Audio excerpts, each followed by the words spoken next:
Hi, my name is doctor K Sridhar Reddy. నేను Medicover హాస్పిటల్లో consultant గ్యాస్ట్రెంటరాలజిస్ట్ and హెపటాలజిస్ట్ని. ఇక్కడ వచ్చే డైజెస్టివ్ సిస్టమ్ డిసీజెస్ని, లివర్కి సంబంధించిన ప్రాబ్లమ్స్, ప్యాంక్రియాస్కి సంబంధించిన ప్రాబ్లమ్స్ అండ్ ఇంటెస్టైన్కి సంబంధించిన ప్రాబ్లమ్స్ని ట్రీట్ చేసే డాక్టర్ని.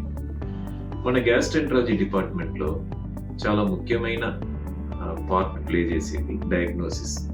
ఈ డయాగ్నోసిస్ కోసం ఉపయోగించే మెయిన్ ఇన్స్ట్రుమెంట్స్ ఎండోస్కోపీస్. మెడికవర్ హాస్పిటల్లో చాలా అడ్వాన్స్డ్ ఎండోస్కోపీస్ ఉన్నాయి. చాలా వరకు ఎండోస్కోపీ యూనిట్ లోపల పెద్ద పెద్ద హాస్పిటల్స్లో కూడా 2 రకాల ఎండోస్కోపీలే ఉంటాయి. అయినా మన మెడికవర్ హాస్పిటల్లో 4 రకాల ఎండోస్కోపీస్ ఉన్నాయి. ఈ 4 రకాల ఎండోస్కోపీస్ యూస్ చేసుకొని మనము డైజెస్టివ్ ట్రాక్ట్ లోపల, డైజెస్టివ్ ట్రాక్ట్ పక్కనున్న ఆర్గాన్స్ లోపల ఏ సమస్య ఉన్నా కనుక్కొని వైద్యం చేసి బయాప్సీ చేసి బాగు చేసుకునే అవకాశం కలిగిస్తున్నారు హాస్పిటల్.